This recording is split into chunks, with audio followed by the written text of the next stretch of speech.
Hello, thank you so much for stopping by to learn about our AI-enhanced ECG model for the detection of cardiac amyloidosis. I'm Dr. Martha Grogan. I'm the director of the Cardiac Amyloid Clinic at Mayo Clinic in Rochester, Minnesota. The title of our article is Artificial Intelligence Enhanced Electrocardiogram for the Early Detection of Cardiac Amyloidosis, and this will be appearing in an upcoming issue of the Mayo Clinic Proceedings. This project was a group multidisciplinary effort, and I'm very honored to speak on behalf of all of my colleagues. The project was to develop an artificial intelligence-based tool to detect cardiac amyloidosis from the standard 12-lead electrocardiogram. Specifically, our goal was to suggest the diagnosis to the clinician, not to create a definitive diagnostic tool. And here's a summary for people that might not have too long. I want to show you our model. We had approximately 2,500 patients with cardiac amyloid, and these were matched with 2454 controls. And then we trained, validated, and tested an AI tool using the 12-lead ECG to detect cardiac amyloidosis. The area under the receiver operator curve was 0.91. with a positive predictive value of 0.86 for detecting cardiac amyloid. And we were very interested to find that we could actually detect cardiac amyloid in advance of the clinical diagnosis. So shown here is a patient who had the onset of heart failure. And at that time, when we look back at the electrocardiogram, it would have predicted cardiac amyloid, although his clinical diagnosis was not until 2 years later, when unfortunately he was too ill to receive chemotherapy for AL amyloidosis. And interestingly, his electrocardiogram was actually completely normal at the time that the artificial enhanced algorithm predicted that he had cardiac amyloid. So we believe that this will help us detect patients earlier in their clinical course.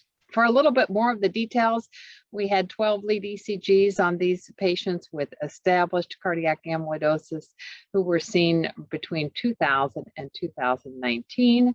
And the cases were nearest neighbor matched for age and sex with 2454 controls from our clinical practice. And then 60% of these cases and controls were used to train a deep neural network to predict the presence of cardiac amyloidosis. 20% were used as an internal validation set, and then there was a randomly selected holdout testing set of 20% of the remaining cases and controls. We also performed experiments using single lead and 6-lead applications. So as I mentioned, the area under the curve was 0.91 with a positive predictive value of 0.86. Using our cutoff of 4 or 5 was the threshold for detecting cardiac amyloidosis.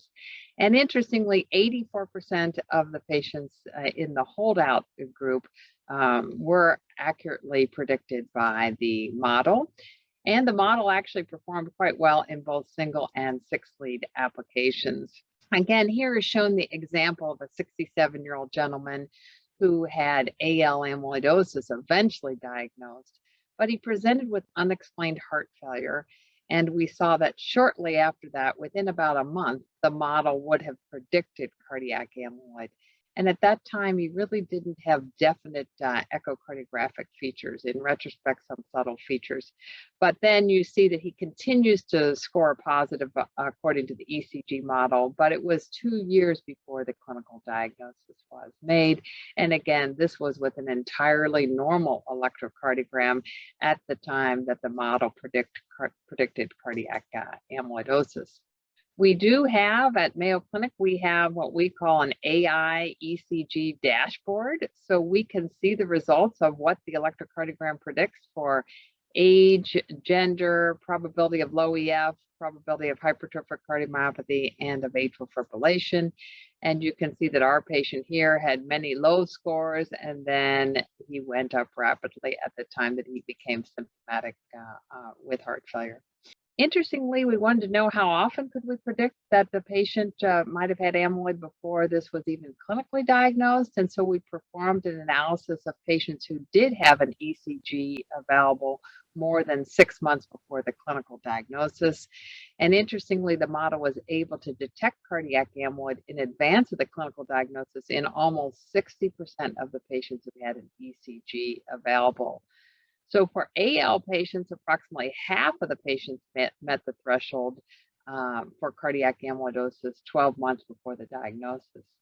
And for transthyretin type of cardiac amyloidosis, even more striking is that most of the scores were positive up to about 4 years. Now, TTR amyloid, especially wild type, is more indolent, slower progression, so that makes some sense. And also, until recently, we didn't have established or proven therapy. So there may have been some patients in which the clinicians suspected amyloid but didn't diagnose it until later. And this is shown on these violin plots that show us the probability of amyloid according to the ECG score over time. And again, both models were able to predict both AL and ATTR in a significant proportion of patients before the clinical diagnosis.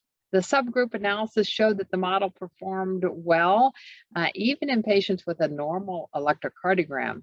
The sensitivity is much lower there, but the specificity is quite high, and including patients who might have LVH by EKG. And importantly, the model performed very well in both AL and ATTR cardiac amyloidosis.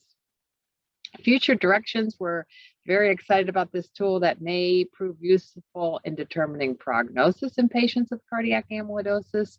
It may help us assess the risk of cardiac death and response to therapy. The model might allow earlier detection of cardiac involvement in hereditary TTR amyloid carriers.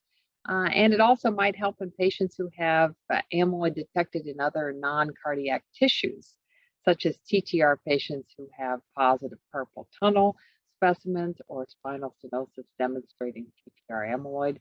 And we know now that perhaps this tool will help us suggest the diagnosis of amyloidosis even when echo or cardiac MRI or other imaging techniques might not be classic. And we can even do this with a single or a 6-lead ECG. So in conclusion, our AI-enhanced 12-lead ECG model alone can accurately predict both AL and ATTR cardiac amyloidosis, and the model was able to predict cardiac amyloid in advance of the clinical diagnosis in almost 60% of patients with an ECG available.